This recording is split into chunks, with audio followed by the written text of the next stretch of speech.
الحمد لله نحمده ونستعينه ونستغفره ونؤمن به ونتوكل عليه ونعوذ بالله من شرور أنفسنا ومن سيئات أعمالنا ونعوذ بالله من شرور أنفسنا ومن سيئات أعمالنا من يهده الله فلا مضل له ومن يضلل فلا هادي له وأشهد أن لا إله إلا الله وحده لا شريك له وأشهد أن سيدنا ونبينا وحبيبنا وشفيعنا ومولانا محمدا عبده ورسوله صلى الله تعالى عليه وعلى آله وأصحابه وبارك وسلم تسليما كثيرا كثيرا أما بعد فأعوذ بالله من الشيطان الرجيم بسم الله الرحمن الرحيم وما أصابكم من مصيبة فبما كسبت أيديكم ويعفو عن كثير وعن أبي بكر الصديق عن رسول الله صلى الله عليه وسلم قال عليكم بلا إله إلا الله والاستغفار فأكثروا منهما فإن إبليس قال أهلكت الناس بالذنوب وأهلكوني بلا إله إلا الله والاستغفار أو كما قال عليه الصلاة والسلام۔ معزز مقتدر علماء کرام، بزرگوں، دوستوں اور پیارے بھائیوں، اس وقت پوری امت بہت ہی حالات میں گھری ہوئی ہے اور دن بدن پریشانیوں اور مصیبتوں کے دلدل میں پھنستی چلی جا رہی ہے۔ وقت کم ہے، اس لیے پہلے میں اپنے پورے بیان کی تمہید 2 مصروں میں آپ کو سناتا ہوں، اس لیے کہ یہاں شعر و سخن کا ماحول بھی کچھ بن چکا ہے۔ ہمارے اناؤنسر صاحب نے بھی کچھ اشعار پیش کیے اور بھی آپ نے سنے ہوں گے۔ شاعر کبھی کبھی مصرے 2 مصرے میں گھنٹے بھر کی تقریر کا خلاصہ پیش کرتے ہیں۔ بس اس وقت امت کے حالات کیا ہیں، 2 مصرے میں اگر آپ سمجھنا چاہیں، معلوم کرنا چاہیں، تو وہ شاعر 2 مصرے میں پورے حالات کی عکاسی کر رہا ہے، نقشہ کھینچ رہا ہے۔ آپ توجہ سے سنیں تو میں آپ کو سناؤں۔ شاعر کہتا ہے کہ روشنی کی دھوم ہے، روشنی کی دھوم ہے لیکن اندھیرا عام ہے۔ کیا عجیب بات شاعر نے کی، آپ غور کیجئے، دونوں بات کہہ رہا ہے۔ بظاہر یہ قمقمیں، یہ روشنیاں، یہ بلب، یہ لائٹیں، یہ سب ہے، لیکن شاعر کہہ رہا ہے کہ روشنی کی دھوم ہے لیکن اندھیرا عام ہے، صبح بھی ایسی نظر آتی ہے گویا شام ہے۔ یہ امت کے حالات ہیں میرے بھائی۔ آج آپ جہاں جائیں لوگوں سے سلام دعا کریں، بھائی صاحب کیا حال ہے، خیریت ہے، کیسی کٹ رہی ہے، تو اس کے جواب میں پوری پریشانیوں کی کیسٹ سنانا شروع کر دیتے ہیں کہ مولوی صاحب کیا بتائیں، کاروبار تو دم توڑتا جا رہا ہے اور ہم بھی بیمار اور بیوی بیمار اور بچہ بھی بیمار اور پڑوسی بھی ستا رہا ہے اور اپنے بھی بیگانے ہوتے جا رہے ہیں، لوگ نظریں پھیرتے جا رہے ہیں، ہر صبح پریشانی۔ سوال یہ پیدا ہوتا ہے کہ آخر ان پریشانیوں کا کوئی حل بھی ہے؟ میرے بھائیوں، دل سے شکر ادا کرو اس بات پر کہ الحمدللہ ہم لوگ مسلمان ہیں۔ سب لوگ کہو الحمدللہ۔ اور مذہب اسلام کامل اور مکمل مذہب ہے، وہ اپنے ماننے والوں کو کہیں بے سہارا نہیں چھوڑتا، ہمیشہ گائیڈنگ کرتا ہے، رہبری اب یوں کرو، اب یوں کرو، اب یوں کرو۔ اس وقت میں نے آپ کے سامنے قرآن پاک کی ایک آیت اور محمد رسول اللہ صلی اللہ علیہ وسلم کی صرف ایک حدیث پیش کیا ہے۔ قرآن پاک کی آیت میں حالات کیوں آتے ہیں اس کے اسباب بتائے گئے، اور رسول اللہ صلی اللہ علیہ وسلم نے اپنی حدیث مبارک میں حالات کا حل پیش کیا۔ بس اس مختصر سی گفتگو میں دو ہی بات بتائی جائے گی کہ اس وقت امت پر جو حالات آ رہے ہیں کیوں آ رہے ہیں. قرآن کہہ رہا ہے وما اصابکم من مصیبت فبما کسبت ایدیکم، کہ تمہیں جو مصیبت پہنچتی ہے یہ سمجھا کرو تمہارے کرتوت کی وجہ سے، تمہارے اعمال کی وجہ سے، تمہارے گناہوں کی وجہ سے. اس آیت کی تفسیر میں یہاں تک لکھا ہے ما من عثرۃ ولا اختلاج عرق ولا خدش عود الا بما قدمت ایدیکم. کہا چلتے چلتے پاؤں بھی پھسل جائے، کہیں سی لکڑی کی معمولی سی خراش اور چبھن لگ جائے، اچانک تمہارے بدن کی کوئی رگ پھڑکنے لگے، تو یہ خیال کیا کرو کہ یہ بھی تمہارے کسی نہ کسی گناہ کی وجہ سے.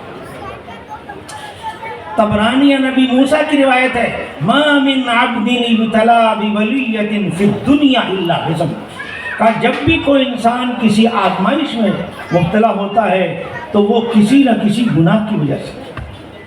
اس لیے ہم پر جب حالات آئیں تو ہم کو پہلے اپنے اعمال کا جائزہ لینا چاہیے کہ ہمارے صبح شام کے اعمال کیا ہیں، 24 گھنٹے کی ہماری مشغولیتیں کیا ہیں، ہماری صبح کس حال میں ہو رہی ہے اور شام کس حال میں ہو رہی ہے، دن کس حالت میں ہو رہا ہے اور رات کس حالت میں ہو رہی ہے.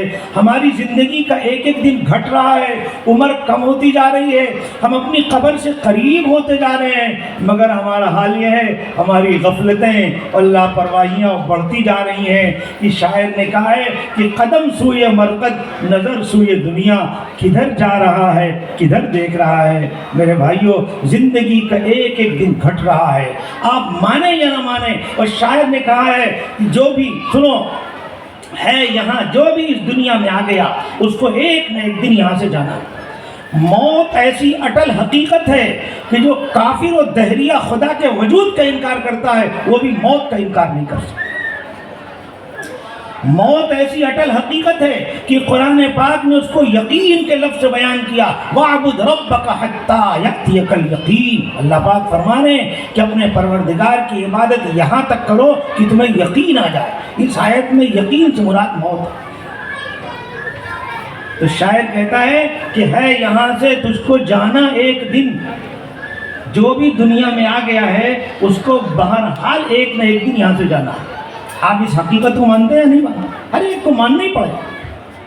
شاعر کہتا ہے یہاں سے تجھ کو جانا ایک دن، قبر میں ہوگا ٹھکانا ایک دن، منہ خدا کو ہے دکھانا ایک دن، اب نہ غفلت میں گنوانا ایک دن، جگہ جی لگانے کی دنیا نہیں ہے، یہ عبرت کی جا ہے تماشا. میرے بھائیوں آج ہمارا جو معاشرہ دن بدن بد سے بدتر ہوتا جا رہا ہے. ہمارے معاشرے میں گناہوں کا سیلاب ہے، معاصی کا طوفان ہے، گانا ہے، باجا ہے، موبائل کی مستیاں ہیں، عیاشیاں ہیں، اور پھر اس کے نتیجے میں بغاوت اور سرکشی.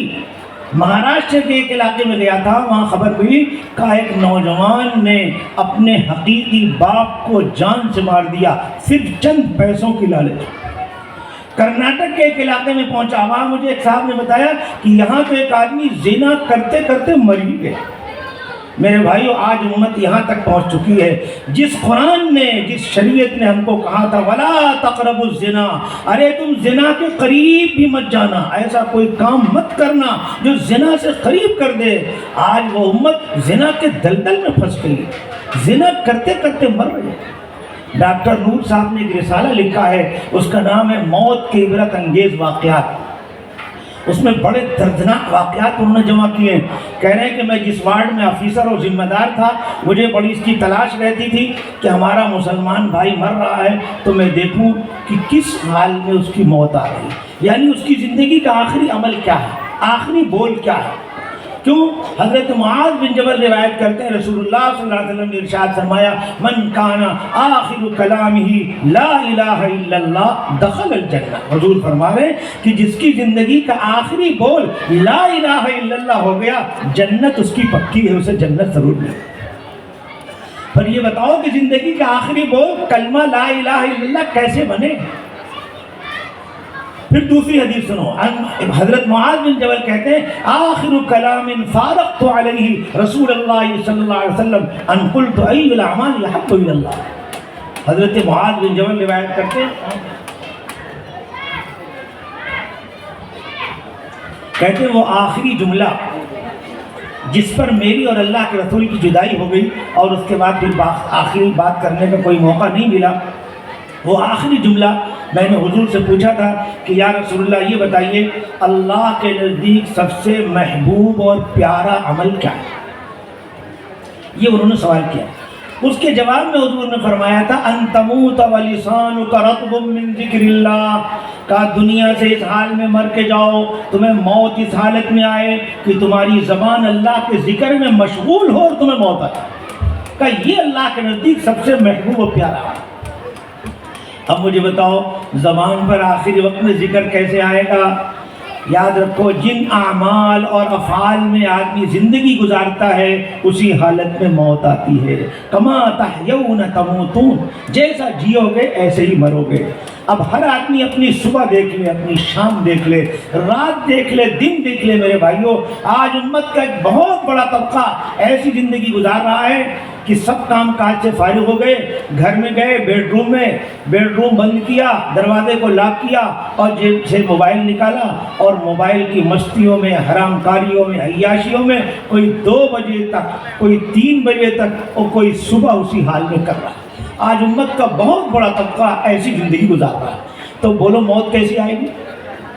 وہ ڈاکٹر صاحب کہتے ہیں کہ میرے سامنے 100 مسلمانوں نے دم توڑا اور افسوس کے ساتھ رپورٹ میں لکھتے ہیں افسوس صرف 3 مسلمان دنیا سے کلمہ پڑھ کے گئے ہیں، باقی 97 مسلمان اس حال میں مرے ہیں۔ کوئی گانا گاتے ہوئے مر گیا، کوئی گالی بکا اور مر گیا، کوئی فلمی ڈائجسٹ مانگا اور مر گیا۔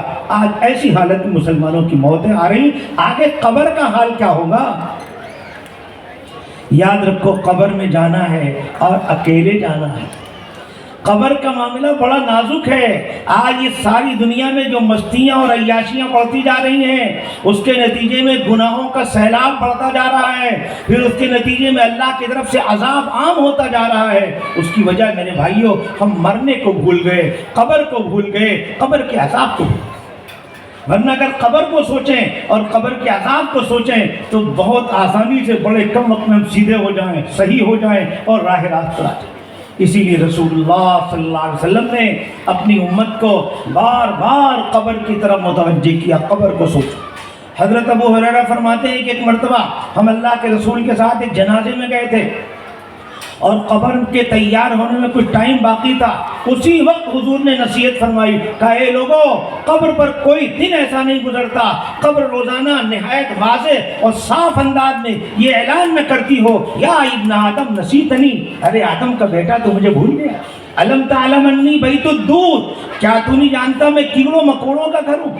کیا تو نہیں جانتا میں اجنبیت کا گھر ہوں؟ کیا تو نہیں جانتا میں وحشت کا گھر ہوں؟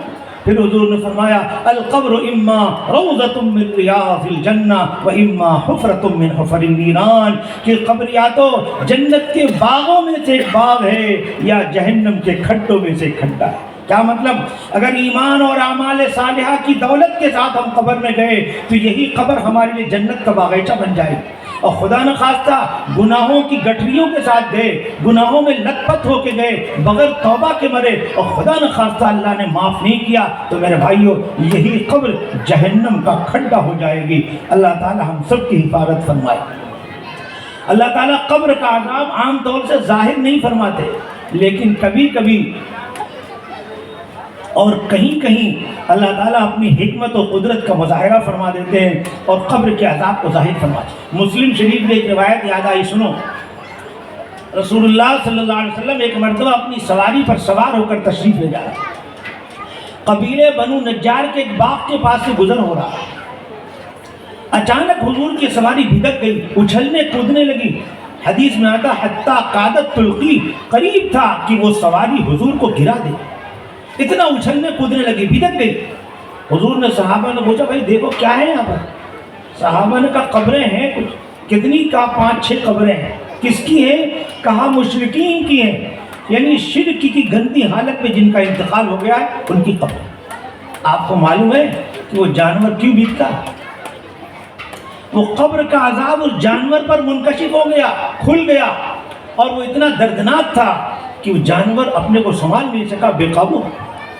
اسی وقت رسول اللہ صلی اللہ علیہ وسلم نے حدیث ارشاد فرمایا تھا، لولا اللہ تدافنوا لدعوت اللہ ان یسمعکم عذاب القبر. اے لوگو، اگر مجھے اس بات کا ڈر نہ ہوتا کہیں مارے ڈر کے تم اپنے مردوں کو دفن کرنا چھوڑ دو، اگر اس کا خطرہ نہ ہوتا، اس کا اندیشہ نہ ہوتا تو میں اللہ سے دعا کر دیتا اللہ تم کو بھی قبر کا عذاب سنا دے.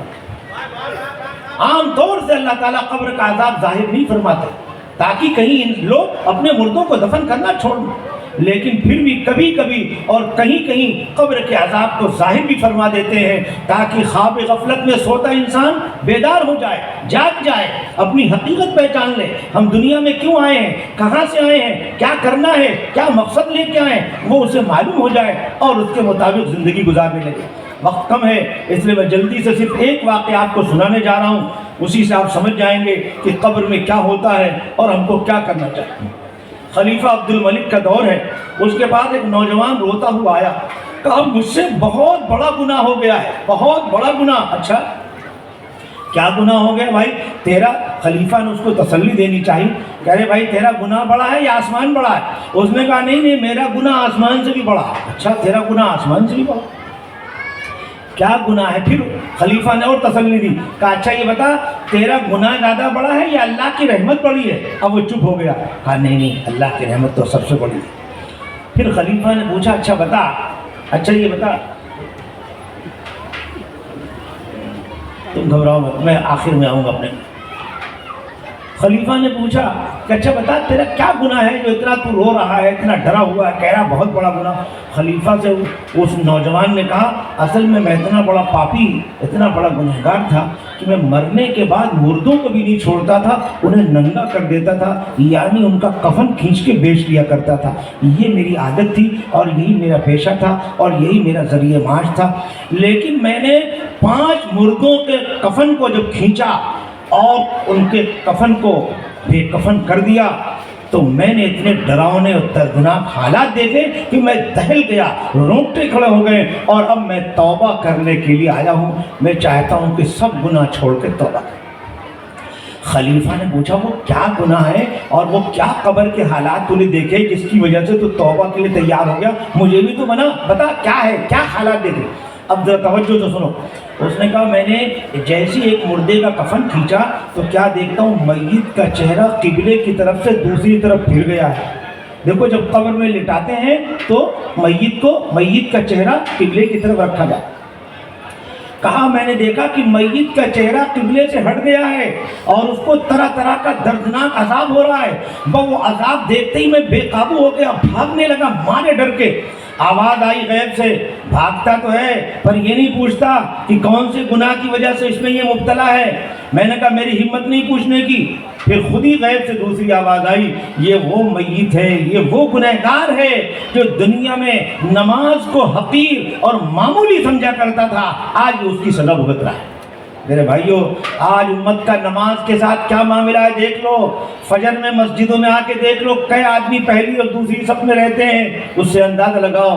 اور نماز وہ چیز ہے میرے بھائیو، رسول اللہ صلی اللہ علیہ وسلم حدیث میں فرماتے ہیں من فاتتہ صلاۃ فکأنما وطر اہلہ ومالہ، جس کی ایک نماز ضائع ہو گئی آخرت کے اعتبار سے اس کا اتنا بڑا نقصان ہوا جیسے اس کا گھر بار سب لٹ گیا.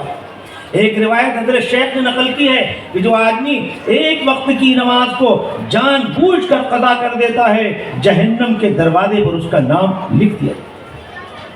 خالی نماز کو دیکھ لو، آج امت کا معاملہ نماز کے ساتھ ہے. پھر اس نے پوچھا اچھا بتا دوسری قبر تو نے کھولا، سب ارادہ کرو آج سے نماز کی پابندی کرو گے؟ ہاں میرے بھائیو قبر میں یہی اعمال ہی کام دیں گے، یہ اعمال ہی کام، یہ نماز، یہ روزے، یہ صدقہ، یہ خیرات، یہ مدرسے والوں کی خدمت، یہ بچوں کو پڑھنا پڑھانا، یہی سب قبر میں کام دیں. پھر اس نے کہا کہ اچھا میں نے دوسری قبر کھودی. خلیفہ نے پوچھا کہ دوسری قبر تو نے کھودی تو کیا دیکھا؟ کہا اس میں تو میں نے عجیب و غریب حال دیکھا. میں نے دیکھا کہ میت کا چہرہ بالکل خنزیر ہو گیا، سور ہو گیا، اور آگ کی کیلوں میں اس کو پھونک دیا گیا. اب یہ ڈراؤنا منظر دیکھ کر دہشت طاری ہو گئی، میں بھاگنے لگا. جیسے ہی بھاگنے لگا پھر غیب سے آواز آئی کہ تو بھاگ تو رہا ہے پر یوں نہیں پوچھتا کہ کون سے گناہ کی وجہ سے اس میں پھنسا ہے. میں نے کہا میری ہمت نہیں. کہا یہ وہ گنہگار ہے جو دنیا میں شراب پیا کرتا تھا, اللہ تعالیٰ نے جس چیز کو حرام قرار دیا تھا یہ حلال قرار دیا تھا. میرے بھائیو, شراب ایسی منحوس چیز ہے, ہمارے نبی نے فرمایا لا تشرب الخمر فإنها مفتاح كل شر. شراب تو بالکل مت پینا, شراب ہر برائی کا ذریعہ.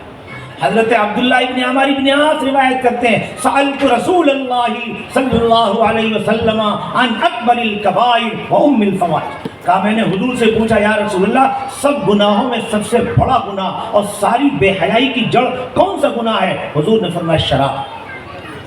فرمایا جب کوئی شراب پی لیتا ہے ترک الصلاۃ وبقع علی امہ وخالتہ وعمتہ.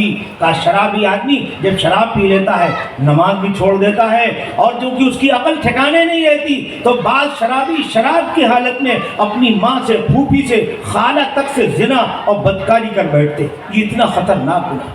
میرے بھائیو, ایک حدیث میں حضور فرما رہے ہیں من وضع الخمر علی کفہ لم تقبل لہ دعویٰ. جو شراب کو صرف ہتھیلی پر رکھ لیا اب دعا کے قبول ہونے کی جو نعمت تھی وہ اس سے چھین لی جائے.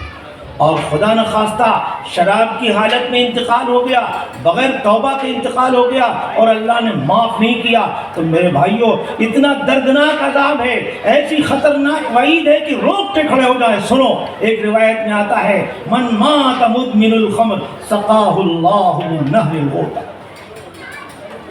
حضور فرما رہے ہیں جو شراب کا عادی تھا اور بغیر توبہ کے مر گیا اور قیامت کے دن خدا نخواستہ اللہ تعالیٰ نے معاف نہیں کیا تو شرابی قیامت کے دن سخت پیاس کی حالت میں اٹھائے گا. من شرب الخمر اتا عطشان یوم القیامہ. کا شرابی قیامت کے دن سخت پیاس کی حالت میں ہائے پانی پریشان ہوگا, اور جب وہ پانی مانگے گا تو جواب میں معلوم ہے کیا؟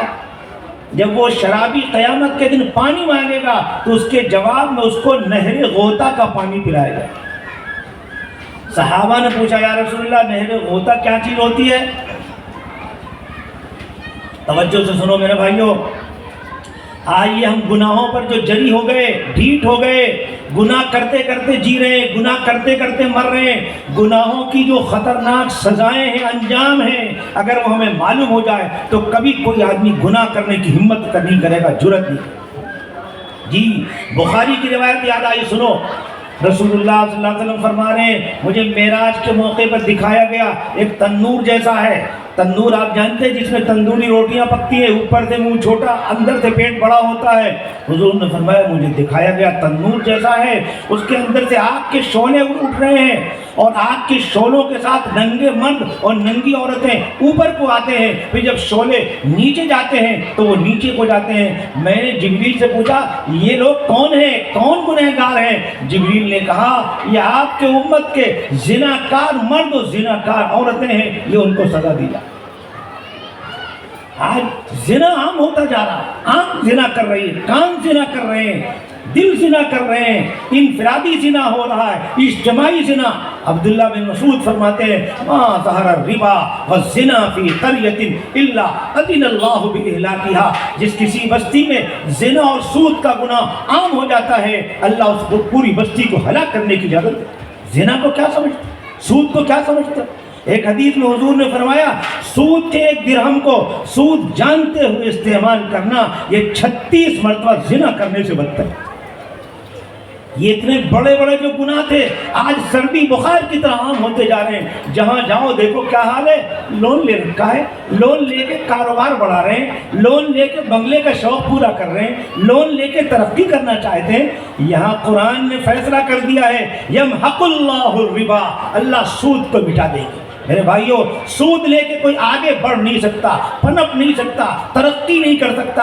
اگر سود لے کے تمہیں کوئی پھلتا پھولتا آگے بڑھتا ہوا نظر آ رہا یہ خدا کی طرف سے ڈھیل ہے. اس کی مثال یوں سمجھو جیسے کسی کے پاؤں میں خطرناک ناسور پھوڑا نکل آیا ہو اور اس کا پاؤں یوں موٹا ہو گیا ہو, تو یہ موٹاپا صحت کی علامت نہیں, خطرے کی گھنٹی ہے. اسی طرح میرے بھائیو سود لے کے اگر کوئی آگے بڑھ رہا ہے خدا کی طرف سے ڈھیل ہے. خطرہ یہ ہے کہ اصلی مال بھی ضائع ہو جائے اور یہ آدمی بھی برباد ہو.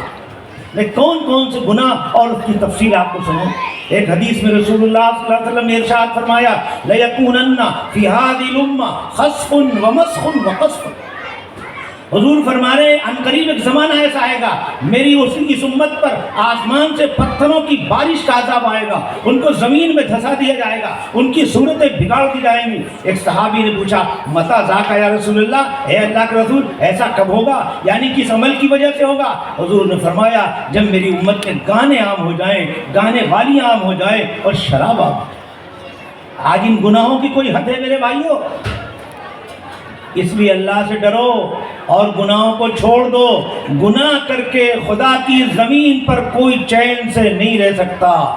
گناہوں کی وجہ سے بیماریاں بھی آتی ہیں، بلائیں بھی آتی ہیں، خاص طور سے یہ زنا کا اور بے حیائی کا گناہ ایسا ہے۔ ایک حدیث میں ارشاد فرمایا ما ظہرت الفاحشہ فی قوم قط یعمل بها فیہم علانیہ الا ظہر فیہم الطاعون ولو جاعوا التی لم تکن فی اسلافہم۔ کہا جب کسی قوم میں بے حیائی والا گناہ عام ہو جائے گا اس کی سزا میں اللہ طاعون کو، طاعون کیا ہے؟ ایک وبائی بیماری ہے، اللہ طاعون کو عام فرما دیں گے۔ اور فرمایا جب بے حیائی والا گناہ عام ہو جائے گا تو ایسی نئی نئی بیماریاں آئیں گی جو اس سے پہلے نہیں تھیں۔ آج ہم دیکھ رہے ہیں کتنی نئی بیماریاں جنم لے چکی ہیں۔ ڈاکٹر بیچارے ریسرچ کر کے پریشان ہیں کہ آخر یہ بیماریاں کہاں سے آ رہی ہیں، ان کے اسباب کیا ہیں۔ پر ہمارے آقا محمد رسول اللہ صلی اللہ علیہ وسلم نے پہلے بتا دیا ہے جب میری امت میں بے حیائی والا گناہ عام ہو جائے گا اس کی سزا میں اللہ تعالیٰ ایسی نئی نئی بیماریاں بھیجیں گے جو اس سے پہلے نہیں تھیں۔ اس لیے میرے بھائیوں اگر اس دنیا میں چین سے رہنا چاہتے ہو، بیماریوں سے بلاؤں سے بچنا چاہتے ہو اور قبر کے عذاب سے بچنا چاہتے ہو تو سب لوگ گناہ چھوڑ دو۔ سب ارادہ کرتے ہو آج سے گناہ چھوڑ دیں گے، توبہ کریں گے۔ بس ایک دو واقعہ اور رہ گیا سنا دیتا ہوں۔ اس پوچھا گیا اس نوجوان سے کہ اور اس کے بعد اس نے تیسری قبر کھودی تو کیا دیکھا؟ کہا اس میں تو میں نے دیکھا کہ میت کی زبان پیچھے کی طرف گدی کی طرف نکل پڑی ہے اور آگ کی کیلوں سے اس کو باندھ دیا گیا ہے، بہت تکلیف میں ہے۔ پوچھا کیا بات ہے، کون سا گناہ؟ کہا یہ وہ شخص تھا جو دنیا میں لوگوں کا مال ناحق دبانے کی کوشش کرتا تھا، اس کو یہ سزا دی جا رہی ہے۔ پھر آگے اس نے ایک اور قبر کا عذاب دیکھا، اس میں دیکھا کہ میت کی فرشتے پٹائی کر رہے ہیں اور وہ چیخ رہا ہے، چلا رہا ہے۔ پوچھا کہ کیا گناہ تھا؟ کہا یہ وہ شخص ہے جو دنیا میں جھوٹ بولا کرتا تھا اور جھوٹی قسمیں کھایا کرتا تھا۔ میرے بھائیوں گناہوں کی سزائیں قبر میں طرح طرح سے عذاب کی شکل میں آتی ہیں۔ اب اس سے ہم بچنا چاہتے ہیں، اس کا آسان راستہ ہے جلدی سے گناہ چھوڑ دو اور توبہ کر لو۔ اس کا حل میں نے حدیث میں پیش کیا کہ رسول اللہ صلی اللہ علیہ وسلم ارشاد فرما رہے ہیں اے لوگو میری طرف متوجہ ہو جاؤ۔ حضور فرما رہے ہیں اے لوگو کثرت سے پڑھو لا الہ الا اللہ، پڑھو لا الہ الا اللہ محمد رسول اللہ۔ حضور نے فرمایا دو چیزیں اپنے اوپر لازم کر لو۔ کیا دو چیزیں؟ یہ دیکھو حدیث میں حل بتانے جا رہا ہوں۔ سارے حالات کا حل کیا؟ حضور فرمائے کثرت سے پڑھو لا الہ الا اللہ اور کثرت سے پڑھو استغفار۔ پھر حضور نے راز کھولا، ابلیس یہ کہہ رہا ہے کہ گناہ کروا کروا کے ہم نے لوگوں کو ہلاک کر دیا۔ ابلیس کیا کہہ رہا ہے کہ گناہ کروا کروا کے ہم نے لوگوں کو ہلاک کر دیا اور لوگوں نے کثرت سے لا الہ الا اللہ اور کثرت سے استغفار کر کے مجھ کو یعنی ابلیس کو ہلاک کر دیا۔ لہذا ابلیس اور اس کے چیلوں کو ہلاک کرنا چاہتے ہو تو کثرت سے پڑھنا پڑے گا۔ کیا بولو؟ لا الہ الا اللہ، لا الہ الا اللہ محمد رسول اللہ۔ پھر دوسری چیز حضور نے فرمایا استغفار۔ میرے بھائیوں یہ استغفار بہت بڑی دولت ہے جو حضور کے واسطے ہمیں اور آپ کو ملی ہے۔ استغفار کا مطلب اللہ سے اپنے گناہوں کی معافی مانگو۔ اب اس پر دو حدیث سنا کے بعد ختم کرتا ہوں، سنو۔ ایک حدیث قدسی ہے، اس میں اللہ تعالیٰ فرماتے ہیں یا ابن آدم لو بلغت ذنوبک عنان السماء ثم استغفرتنی غفرت لک ولا ابالی۔ کہے آدم کے بیٹا تجھ سے گناہ ہو گیا، بہت گناہ ہو گئے، اتنے گناہ ہو گئے کہ تیرے گناہ بڑھتے بڑھتے آسمان کی بلندیوں تک پہنچ گئے، اتنے زیادہ گناہ ہو گئے، پر تو نے سچے دل سے مجھ سے معافی مانگ لیا اور استغفار کر لیا تو میں تیرے سب گناہوں کو معاف کر دوں گا۔ سب لوگ اللہ سے کہو یا اللہ ہمارے چھوٹے بڑے سب گناہ معاف فرما دیجیے. پھر کہو یا اللہ ہمارے چھوٹے بڑے سب گناہ معاف فرما دیجیے, آئندہ گناہوں سے ہماری حفاظت فرما دیجیے. ایک اور حدیث میں اب آپ نے توبہ کر لیا, اب آپ کو خوشخبری سنا رہا ہوں, بشارت سنا رہا ہوں توبہ کرنے والوں پر کیا کیا انعامات ہیں. سنو, عن ابی سعید الخدری عن النبی صلی اللہ علیہ وسلم قال قال ابلیس وعزتی لا ابرح اغوی عبادک ما دامت ارواحهم فی اجسادی قال اللہ عز وجل وعزتی وجلالی لا ازال اغفر لهم ما استغفرونی رواہ احمد. یہ حدیث ہے اور بڑی خوشخبری اور بشارت والی حدیث. سبحان اللہ. اس حدیث میں رسول اللہ صلی اللہ علیہ وسلم ارشاد فرما رہے ہیں کہ ابلیس نے ایک مرتبہ اللہ تعالیٰ کی عزت کی قسم کھا کے کہا یا اللہ آپ کی عزت کی قسم ہے جب تک آپ کے بندوں کے جسم میں روح کا کوئی حصہ باقی رہے گا میں بہکاتے بہکاتے تھکوں گا نہیں, خوب بہکاؤں گا, جب تک یہ زندہ رہیں گے بہکاؤں گا. تو اللہ تعالیٰ نے جواب میں فرمایا اور مجھے قسم ہے میرے عزت کی بھی اور میرے جلال کی بھی قسم ہے جب تک میرے بندے مجھ سے معافی مانگتے رہیں گے میں بھی معافی کرتا رہوں گا, معافی کرتا رہوں گا. سب لوگ کہو یا اللہ ہمارے چھوٹے بڑے سب گناہ معاف فرما دیجئے, یا اللہ ہمارے چھوٹے بڑے سب گناہ معاف فرما دیجئے, آئندہ گناہوں سے حفاظت فرما دیجئے. میرے بھائیوں اس مختصر سے وقت میں ہم نے حالات بھی بتا دیے اور حالات کا حل بھی بتا دیا. کیا مطلب؟ امت پر جو حالات آ رہے ہیں وہ گناہوں کی وجہ سے آ رہے ہیں اور اس کا حل گناہوں کو چھوڑ دو, توبہ کر لو, اور توبہ کرنے کے بعد پھر آپ کی توبہ ٹوٹنے نہ پائے اس کے لیے کثرت سے پڑھو لا الہ الا اللہ, لا الہ الا اللہ. یہ پڑھنے کی برکت سے آپ روحانی طور سے ایسے پاورفل ہو جائیں گے کہ آپ کی توبہ نہیں ٹوٹے گی. اگر پھر بھی ٹوٹ گئی تو حضور نے دوسرا عمل کیا بتایا؟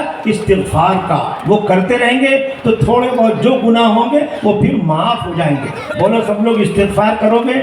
استغفار کا ایک چھوٹا سا صیغہ, چھوٹا سا جملہ میں آپ کو بتا دیتا ہوں, آپ زبان پہ چڑھا لیں, اسے یاد کر لیں اور چلتے پھرتے اٹھتے بیٹھتے پڑھتے رہا کریں. وہ اتنا پاورفل استغفار ہے کہ ایک مرتبہ آپ سچے دل سے پڑھیں گے تو آپ کے بھی گناہ معاف ہو جائیں گے اور امت کے بھی گناہ معاف ہو جائیں گے اور کروڑوں نیکیاں بھی آپ کے اکاؤنٹ میں آ جائیں گے. بولو بتا دوں کرو گے؟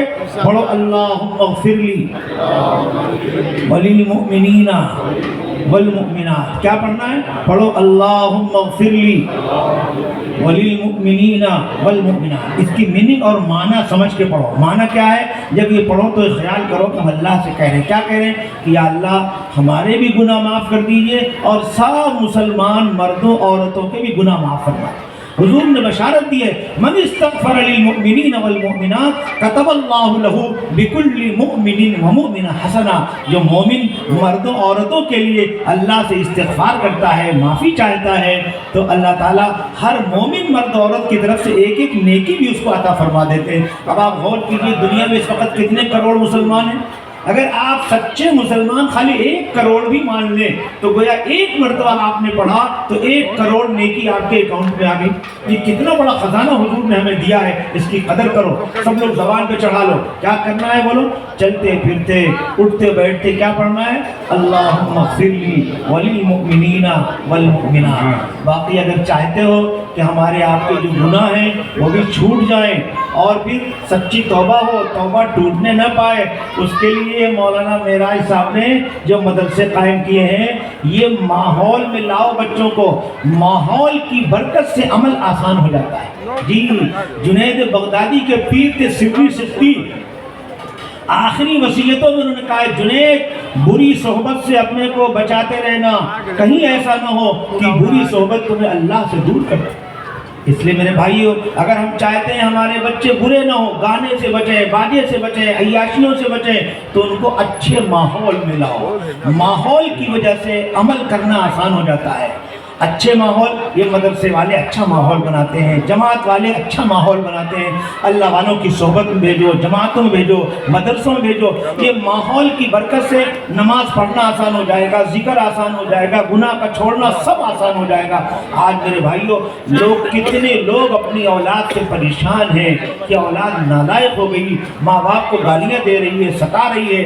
اب ہم چاہتے ہیں کہ یہ اولاد ہماری آنکھوں کی ٹھنڈک ہو جائے, بڑھاپے کا سہارا ہو جائے اور مرنے کے بعد ہمارے لیے بخشش کا ہاتھ اٹھانے والے ہو جائیں، تو ان اولادوں کو اچھا ماحول دو میرے بھائیوں، اچھی صحبت میں لے جاؤ، مدرسوں میں داخل کرو، جماعتوں میں بھیجو، اللہ والوں کے پاس بھیجو۔ اچھی صحبت اور اچھے ماحول کی برکت سے یہ نمازی بھی ہو جائیں گے، تہجد گزار ہو جائیں گے، قرآن پڑھنے والے ہو جائیں گے۔ ورنہ کتنے مسلمان ایسے سال سال گزر جاتا ہے انہیں اللہ کا پاک قرآن کھولنے کا موقع ہی نہیں۔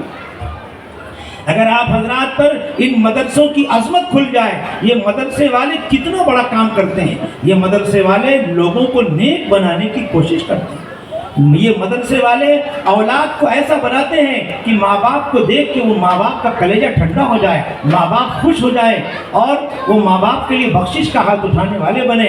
اگر آپ کو ان مدرسوں کی حقیقت معلوم ہو جائے میرے بھائیوں، تو یہ مدرسہ، یہ بلڈنگ جو آپ کی ہے نا، اس بلڈنگ سے بڑا آپ مدرسہ بنا کے دے دیں گے۔ کیوں؟ انسان کی سب سے بڑی ضرورت ہے کہ اس کے پاس صحیح علم ہو۔ جب تک ہمارے پاس صحیح علم نہیں ہوگا ہم اپنے اللہ کو نہیں پہچان سکتے، رسول کو نہیں پہچان سکتے، اور ہمارا مقام کیا ہے، ہم دنیا میں کیوں آئے ہیں، کیا مقصد لے کر آئے ہیں، کیا ہمیں کچھ نہیں معلوم ہوتا۔ اس لیے دین کا علم یہ ہماری زندگی کی سب سے بڑی ضرورت ہے۔ اسی لیے رسول اللہ صلی اللہ علیہ وسلم نے دین کا علم حاصل کرنے کے لیے کیا کہہ رہے ہیں، مسجد کی کیا ہے توسیع۔ دیکھو یہ کہہ رہے ہیں کہ بھائی وقت کم ہو گیا، کچھ کہنا وقت یہ کہہ رہے ہیں کہ بھائی یہ ہم جو مسجد مدرسے چلا رہے ہیں یہ بہت چھوٹا ہے، اس کی توسیع کے لیے آپ حضرات کے چندے کی ضرورت ہے کہ آپ حضرات مالی طور سے مدد فرمائیں۔ آپ تیار ہیں ان کی مدد کے لیے؟ میرے بھائیو وقت نہیں ہے، ورنہ میں ان مدرسوں کی عظمت کو کھولتا۔ یہ مدرسے وہ چیز ہیں، اگر آپ کو اس کی عظمت کا اندازہ لگ جائے تو آپ تو اپنی زمین جائیداد بیچ کے آپ مدرسے والوں کا تعاون کریں۔ میں ایک مرتبہ مکہ مکرمہ میں تھا، مولانا زکریا صاحب رحمۃ اللہ علیہ کے صاحبزادے مولانا طلحہ صاحب بیان کر رہے تھے، کہہ رہے تھے کہ ہماری دادی کا جو زیور بکا تھا، ہماری دادی کا جو زیور بکا تھا تو وہ زمین جائیداد اور پلاٹ خریدنے کے لیے نہیں بکا تھا، میوات کے مکتب کے مدرسین کی تنخواہیں گھٹ گئی تھیں، ان کی تنخواہوں کو دینے کے لیے ہماری دادی کا زیور بیچا گیا اور زیور بیچ کے ان کی تنخواہیں دی گئی۔ میرے بھائیو یہ مدارس کی عظمت سمجھو، ان کے مقام کو سمجھو، دل کھول کر ان کا تعاون کرو، جہاں تک ہو سکے ان کی مدد کرو، مسجد بھی توسیع کرو، مدرسے بھی توسیع کرو، اور ان کا سب سے بڑا چندہ یہ ہے کہ اپنے لاڈلوں کو ان کے یہاں پڑھنے کے لیے بھیجو، اپنے بچوں کو داخل کرو۔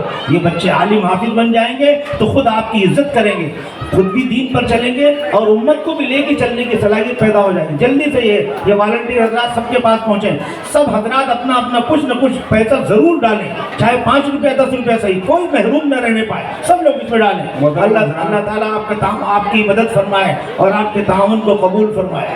محترم حضرات، مدرسہ فیض العلوم